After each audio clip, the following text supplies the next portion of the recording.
Anda kembali di Economics dan masih bersama saya Syadik Akasya, Direktur Utama BNI Life Insurance. Pak Syadik, sekarang kita berbicara terkait dengan target-target di 2020. Tadi Anda mengatakan bahwa memang penerimaan dari BNI Life ini bahkan terkoreksi sampai 25%. Apakah ini artinya juga akan merubah target BNI Life di 2020, Pak?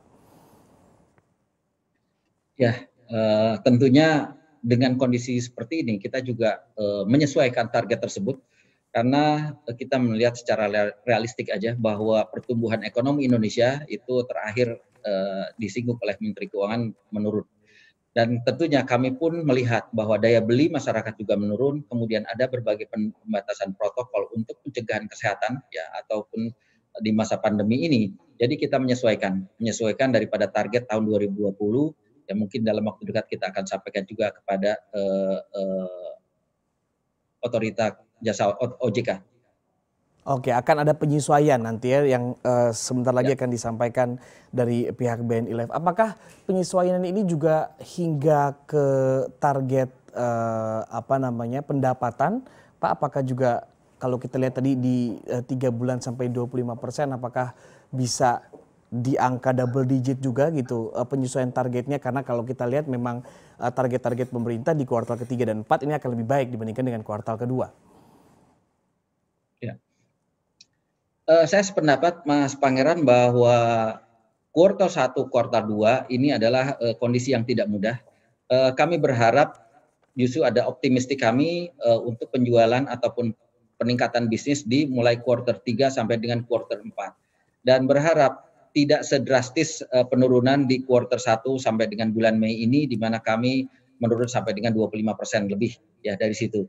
Dan untuk tahun 2020 ini tentunya akan berdampak pada target untuk perolehan pendapatan tentunya ke laba juga dan semuanya ini akan saling terkait antara satu dengan yang lainnya. Oke, Pak Syadik, strategi lain apakah akan juga semakin banyak nanti dari BNI Life Insurance ini untuk mengeluarkan produk-produk yang berhubungan dengan kesehatan gitu? Karena dengan adanya pandemi ini tentunya masyarakat akan lebih lebih aware gitu ya bahwa pandemi ini nyata gitu loh, bahwa memang virus itu di mana-mana. Apakah akan juga menyasar ke produk-produk kesehatan yang justru lebih detail lagi, Pak, sehingga bisa mengambil interest masyarakat, ketertarikan masyarakat yang saat ini sedang sangat concern dengan kesehatan pribadi masing-masing. Ya. Kalau dari produk sebetulnya BNI sudah memiliki produk yang cukup lengkap ya, mulai dari produk individu, kemudian produk askes ataupun grup employee benefit itu sudah cukup lengkap.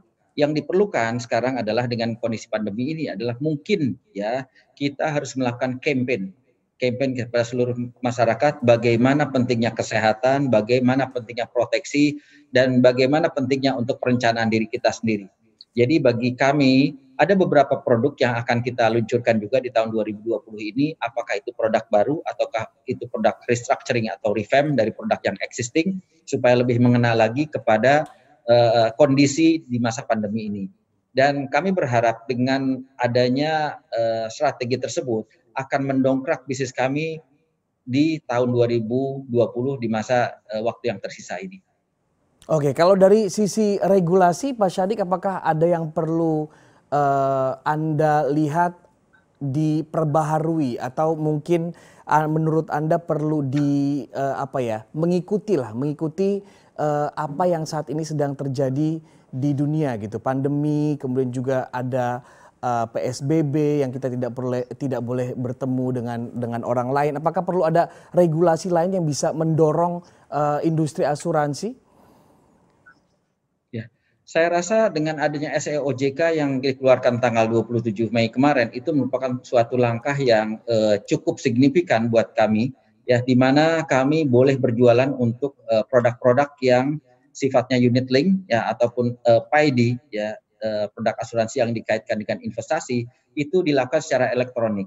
Nah, memang di sini juga ada aturan-aturan bahwa kami harus memenuhi aturan perundang-undangan yang berlaku, kemudian undang-undang ITE, ya itu harus kita lakukan.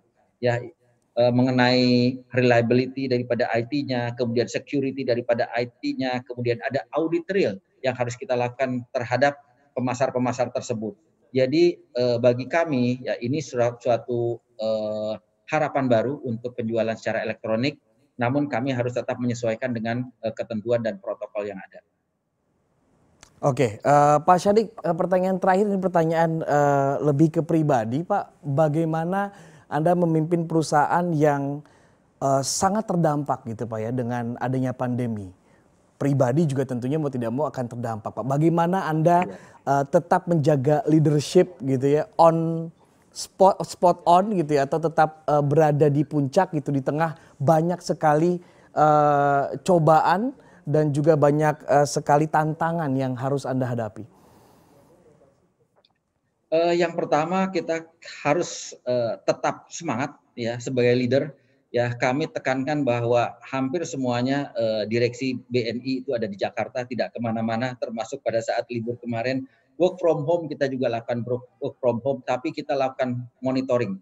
Ya jadi bagi kami adalah teamwork itu merupakan satu kunci bagaimana caranya kita bisa membuat satu tim ini kebersamaan semua. Kemudian di tengah kondisi yang sulit ini, kita selalu melakukan inovasi dan continuous improvement yang harus kita lakukan setiap saat. Jadi jangan sampai dengan adanya pandemi ini semangat tim kami itu menurun. Dan justru dengan adanya kondisi pandemi ini bagi saya merupakan peluang. Peluang, kemudian kami harus belajar lebih banyak lagi. Dan bukan hanya kami, tim kami juga harus merubah dirinya sendiri.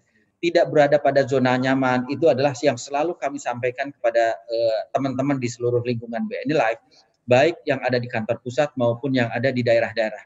Mulai dari Sabang sampai Merauke kami ada di sana semua untuk agen-agen penjualannya. Jadi bagi kami support daripada leader semuanya, ya dari manajemen kami, kemudian kita melakukan inovasi dan kita selalu menjaga kesehatan tentunya.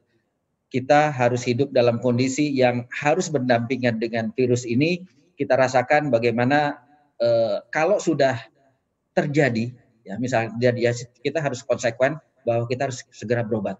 Tapi alangkah baiknya kalau kita harus mencegah sejak dari awal.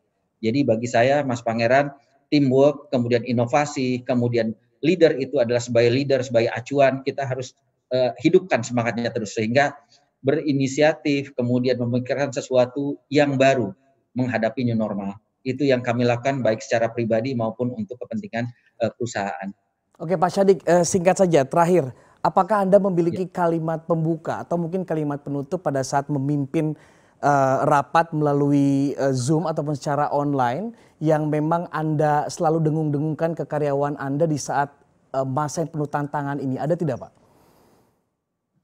Satu yang saya sampaikan adalah selalu salam sehat. Kita harus menjaga kesehatan. Yang kedua, tetap semangat. Iya. Oke. Harus itu, Mas. Oke, sehat selalu juga kalau gitu. Salam sehat buat Pak Syadik Akasya, Dirut BNI Life Insurance sudah bergabung bersama kami. Terima kasih Pak Syadik. Demikianlah Economics kali ini. Terima kasih sudah menyaksikan Economics CNBC Indonesia Beyond Business.